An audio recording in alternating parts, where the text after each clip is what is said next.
اعوذ باللہ من الشیطان الرجیم بسم اللہ الرحمن الرحیم۔ شروع کرتا ہوں اللہ کے بابرکت نام سے جو بڑا مہربان اور نہایت رحم کرنے والا ہے۔ آواز و تصویر کی دنیا کے دوستو السلام علیکم۔ ناظرین، شام غریباں کیا ہے؟ شام غریباں کو اہل تشیع کیا کرتے ہیں؟ کیا واقعی شام غریباں میں لڑکیاں اور لڑکے بدفعلی کرتے ہیں؟ شام غریباں کی اصل حقیقت کیا ہے؟ آج کی ہماری اس ویڈیو کا موضوع ہوگا شام غریباں۔ ویڈیو میں آگے بڑھنے سے پہلے اگر آپ ہمارے چینل پر نئے ہیں تو برائے مہربانی ہمارے چینل کو سبسکرائب کر دیں، جہاں آپ کو اسلامک ہسٹری اور دنیا بھر کی معلومات پر مبنی ویڈیوز ملتی رہیں گی۔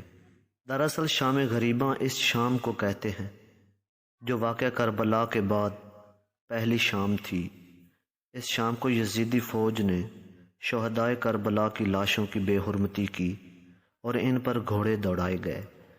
یزیدیوں نے اپنے فوجیوں کو دفن کر دیا، مگر امام حسین علیہ السلام اور ان کے ساتھیوں کی لاشیں 2 دن تک بے گور و کفن کربلا کی تپتی سرزمین پر پڑی رہیں۔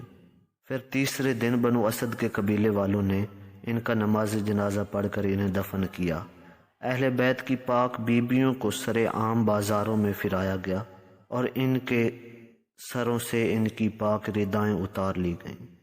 ناظرین، شام غریباں کے بارے میں کئی طرح کی باتیں سننے کو ملتی ہیں، جن میں سب سے مشہور روایت کے مطابق یہ کہا جاتا ہے کہ اس شام تمام اہل تشیع مرد اور عورتیں امام بارگاہ میں جمع ہو جاتے ہیں، جس کے بعد ایک شیعہ عالم مجلس پڑھتا ہے، جس کے بعد تمام مرد و زن شرمناک کام کرتے ہیں، جس سے پیدا ہونے والے بچے کو شیعہ ذاکر بنایا جاتا ہے۔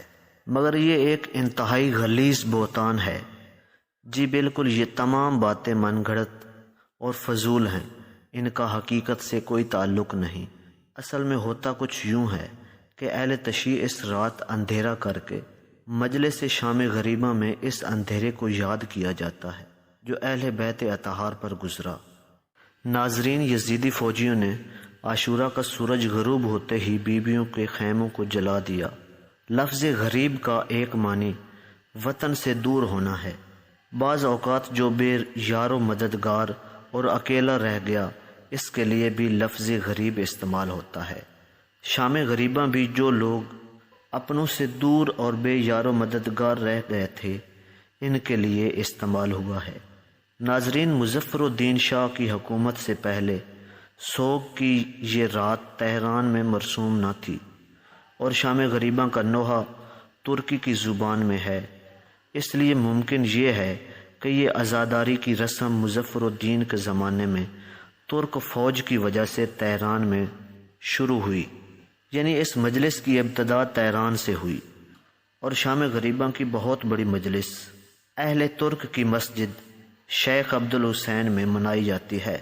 شام غریباں تقریباً ایک مجلس کی طرح ہے، مگر اس فرق کے ساتھ کہ اس مجلس میں چراغ روشن نہیں کیے جاتے اور فقط چند موم بتیاں جلا کر یہ روشنی کی جاتی ہے، اور عزادار اس رات کو جلوس یا علم برآمد نہیں کرتے اور نہ ہی زنجیر یا ماتم کرتے ہیں، بلکہ پریشانی اور غم کی حالت میں مجلس برپا کرتے ہیں اور آل رسول کی پریشانیوں کو یاد کر کے آنسو بہاتے ہیں۔